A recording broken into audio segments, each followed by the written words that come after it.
And when Shaban came Efendi time also, Mubarak saying same thing all the time on sohbets in this tariqat. When someone leave, always better one comes. More useful, more efficient coming. As you mentioned in the Maghrib time, Shaban Efendi was doing very special, specific, unusual things that people can't see. And he wailed from this world. And new Shaykh take over. And the people cannot put up with new Shaykh. And they used to stuck with Shaykh and these unusual visualized things, spiritual things, and then that behavior they stuck, they left. So when new Shaykh doing new stuff, and the murids cannot put up with, how their best behave has to be to hold on to this way. I'll tell you what it is. You don't have to listen to the new Shaykh. Listen to the old Shaykh, what he says about the new Shaykh. Trust in him. He is the one who put it. If you say this new Shaykh, we don't accept him, you're saying then to the old Shaykh, you made a mistake putting him in. You're wrong. What if that old Shaykh is saying, follow this one, even if he makes mistakes, follow this one. There's no hole that is left open. Everything is covering. And those ones are still saying, I cannot follow. I'm giving you the benefit of the doubt, that question for people to say that we are wrong. And so we're not 100%, yes. But when your ego is not checked, when you think you know better, and you're sitting there just judging, and you're not judging yourself, you're busy with someone else, then that time, the fire there is going to burn you from the inside. If Hazrat Ali Karamallahu Wajha is saying, don't find faults with your friends, otherwise you're not going to have any friend. Then what about us? So many people forget what new Shaykh, old Shaykh. So many people, they look at Shaykh Effendi. Oh, beginning, they love him so much. They say this. And then later, we see Shaykh Effendi doing this, or Shaykh Effendi poke them a little bit here to train them. They don't like it. And then they start criticizing him behind his back. And then they leave and they betray him. Once you do that, oh, this whole world is going to open up to say, you are correct, he is wrong. Let me give you all the reasons now.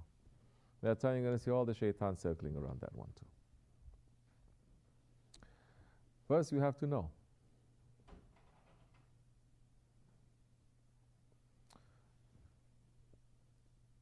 Whose order is it? Shaykh Effendi's order. We need to follow. Maybe that one, like they say in our way, even if that one is not the way that you think it is so great, so good.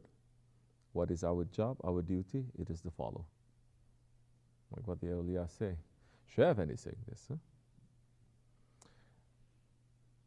Allah is ordering everything in creation to make sajda, sujud to Adam alayhi salam.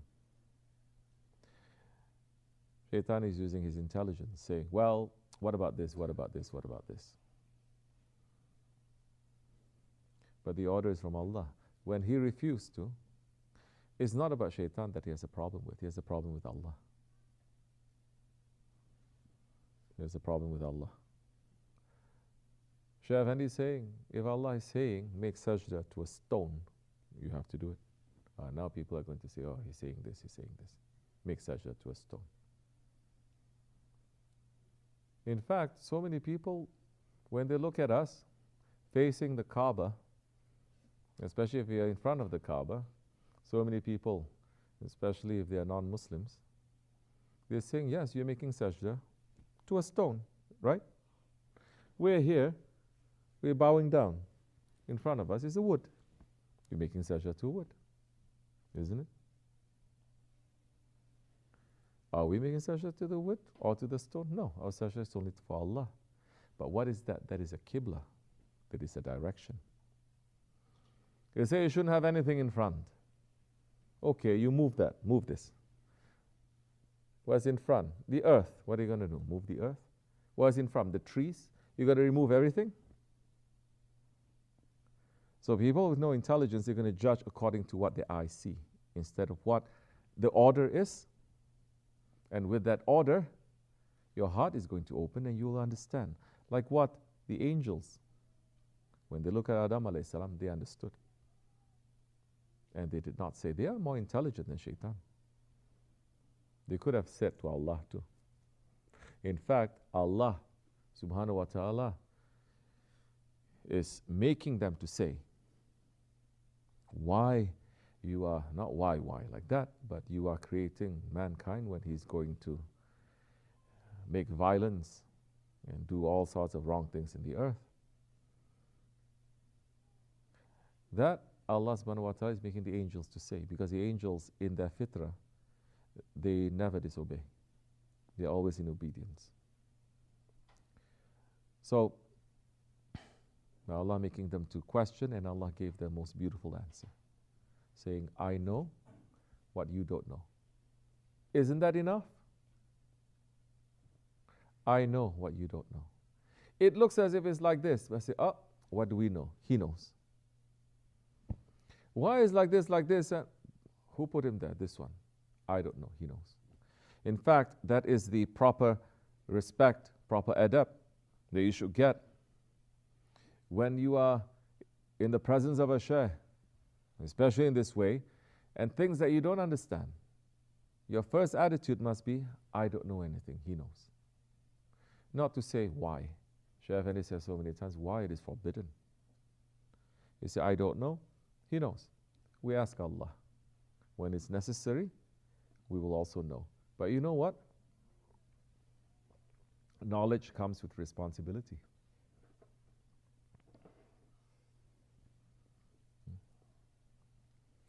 It comes with responsibility too. So, all our wash-ups, most of it is about responsibility with the small things.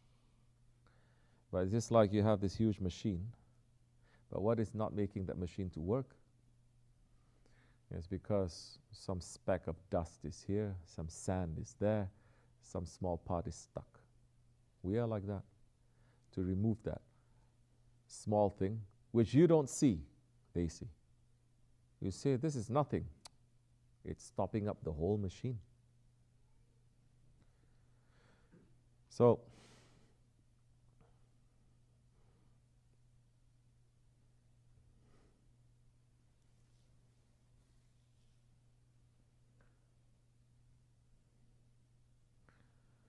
to answer your question about those who left too, which they will continue to leave. They're not the first, they're not going to be the last.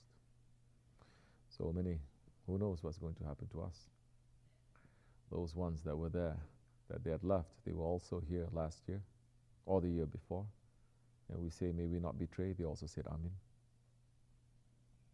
Can they blame Allah? No. But this ego is very tricky. This ego is worse than shaitan. This ego, it is inside of you. Once you start listening to that, you can't stop. Once you give way for that ego to whisper, to open the doors for shaitan to whisper, it's very difficult to close that now. So then we start judging.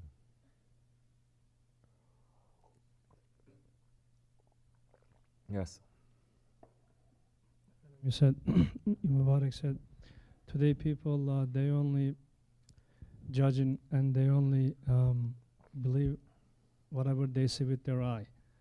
So our iman is, we are believing Ghaib Alami, which is Jannat, Jahannam, Akhirat, Mizan, all that is gaib from gaib alam. We don't know, but that's our iman. We believe that that's going to happen.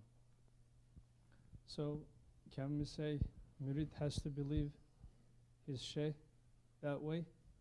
Don't see nothing but the shaykh. The faith has to be that way.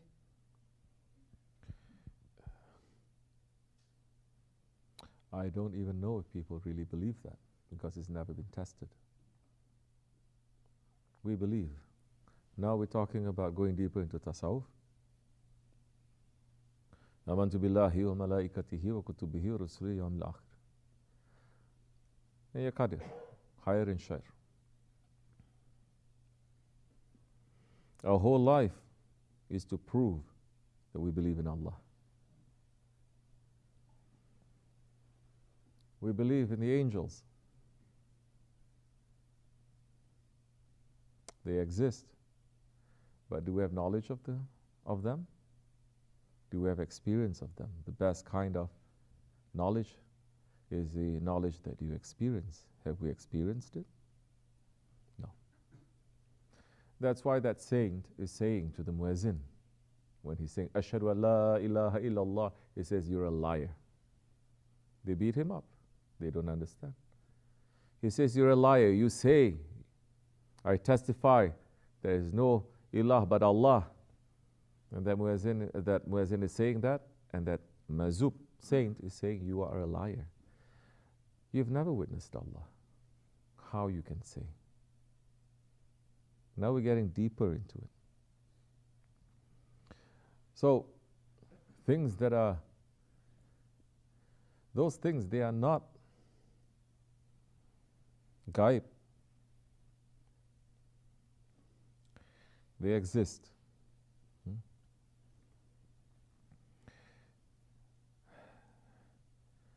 It is not unseen. It exists. We are the ones who are blind. Do you understand? People are saying gaib, it is unseen. It is there. But we're using these eyes. Once we start using these eyes, that doesn't become gaib anymore. Then your faith, you will understand what Jannat is, you understand what Jahannam is in this world. Then your understanding of Jannat and Jahannam, it is not Jannat, gold, couches, palaces, is not that. Your understanding of Jahannam, oh pain, burning, this, that, is not that too. Now you understand that everything is like to the heart. And that feeling, that understanding, you will say, give me the physical fire that is better than having this fire that is in my heart. What is Jahannam? It is separation.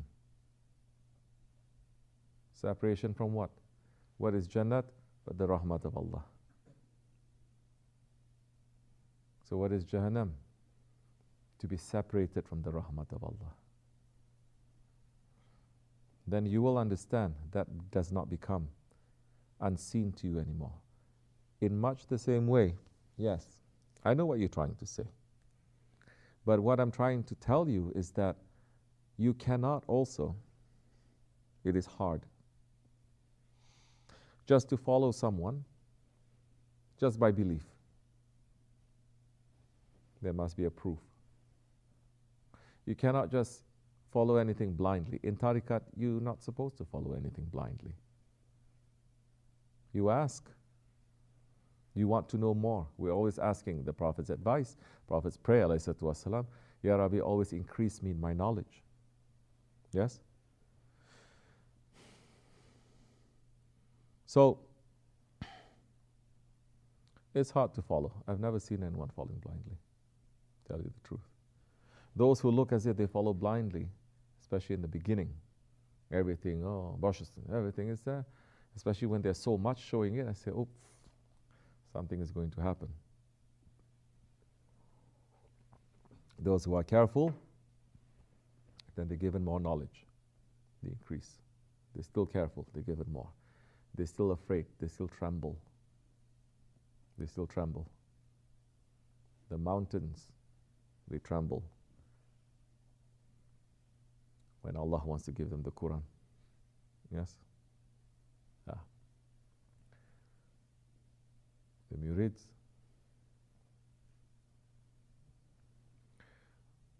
Prophet ﷺ is the walking Quran. His representatives also. Now, the carefulness, not just to follow blindly, but the carefulness and understanding how heavy it is. So the carefulness, watching, serving, that must be with the murid.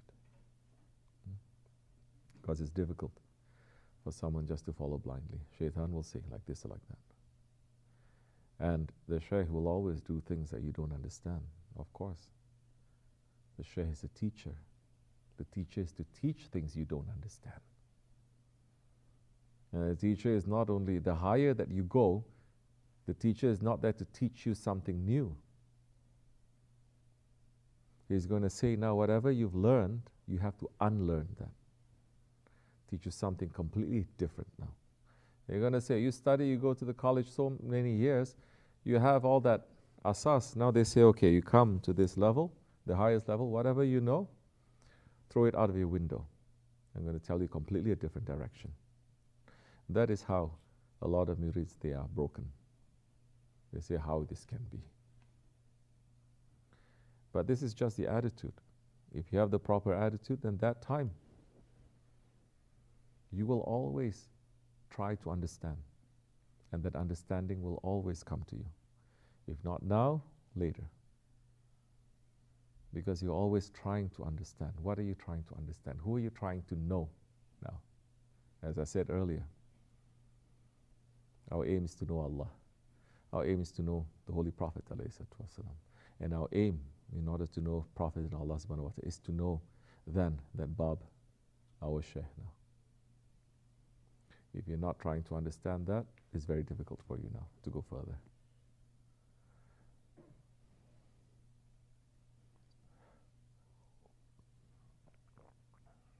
Those ones who rebelled against Hazrat Abu Bakr Siddiq, they were Muslims. But they say we don't accept, we don't want to give zakat to you. We give zakat to the Prophet. You're not the Prophet. Why are you saying we have to give? You understand? Though that love is a big question mark.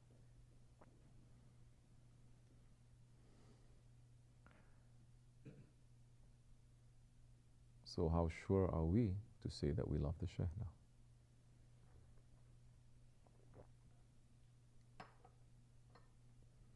How sure are we of our faith now? May we not be tested, inshallah. But may shaitan not fool us. If you are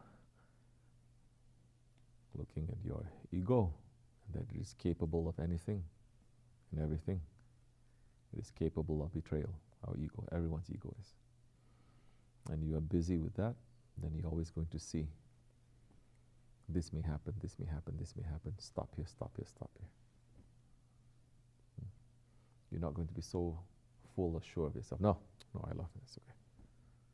No. And then as much as work that you have to do, that much more tests they're going to give you. They may even break you down. They may even take away your love. What are you going to do then? That time, yes, maybe that time you can say, I just submit, I don't know anything. That time you say, I follow you blindly. But that is a different test. That is much difficult. You understand? Right now we are not being tested and we can say, yeah, I follow you blindly. Because we're given everything. Yes? So easy to say. What if everything is taken away from us? That time you're going to say, I follow you blindly? How many will there be? That's why we look at the Sahaba Kiram, what they had to go through. This is not philosophy. This is not just talking about nice words. talking about this or that. It is feeling, it is understanding, it is the pain, watching your pain, watching your children's pain, your mother's pain, your father, your wife, and then to say, I follow you. Right now we're not tested with nothing, no. How can we even be sure then of our love that is true? Then, small tests that come here and there, we must make it to be a big deal. You understand? Like this. You're not going through starvation. But if you really want to know that and feel that gratitude, then in situations where you want to eat and everything that you want, maybe some things are not there on time, this and that, that's the time when you're going to have more patience and you're going to say, Alhamdulillah, shukr. And that time you don't need starvation. Astaghfirullah. Wa min Allahu tawfiq. Al-Fatiha.